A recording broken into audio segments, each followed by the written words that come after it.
Now, prescribed minimum benefits, or PMBs, is making private healthcare insurance impossible for more South Africans to afford. This is according to Mark Arnold of Resolution Health Medical Scheme. PMBs are the cheapest benefit package a medical aid provide. It ranges from between 400 Rand and 570 Rand per month before covering any additional benefits.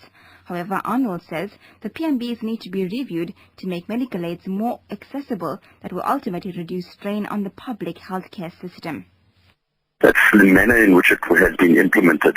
What one has to remember is that prescribed minimum benefits were only one component of a far more comprehensive plan that was going to be implemented.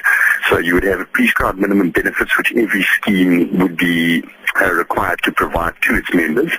You had a risk equalization fund that would then be used between the various schemes to equalize the funding that they were providing to their members in respect of prescribed minimum benefits and based on the risk profile of that scheme. So, for example, if Scheme A had much older members and was paying out a lot more money than Scheme B on prescribed minimum benefits, you'd have donation from the fund whereby Scheme A would receive money and Scheme B would pay into the fund. So, in other words, you would sort of equalize the playing field between the various schemes in order to provide prescribed minimum benefits. By law, medical schemes need to cover 270 medical conditions and 26 chronic diseases.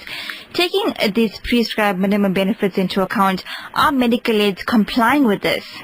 Well, medical aids are complying with it, and that is where the stumbling block comes in, is that you've only implemented one component of the system, which is the prescribed minimum benefits, which consist of those 270-odd conditions that you're talking about. We haven't implemented the component, or as an industry, the component of having a tariff at which those prescribed minimum benefits hasn't been implemented. So what you have is a service provider can essentially ask whatever they want from a price perspective, and the scheme is obliged to pay it.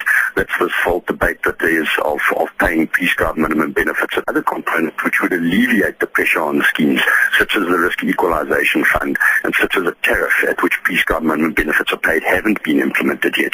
So what you have is a problem around the phasing in of the implementation of all aspects of the original master plan. Now, at one point, the Council of Medical Schemes investigated the possibility of low-income medical schemes. Would this work in terms of getting more people able to access medical aids?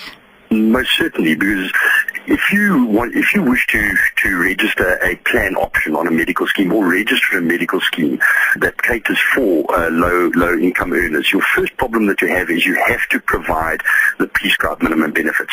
Now, the costing of those prescribed minimum benefits, depending on whether you use designated service providers, etc., is anywhere between 400 and 700 Rand per month.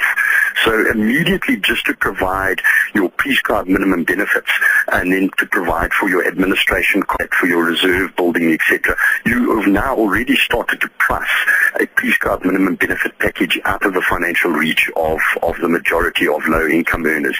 So what is required is a proper low-income medical scheme which has an adapted version of the prescribed minimum benefit, less conditions that are covered.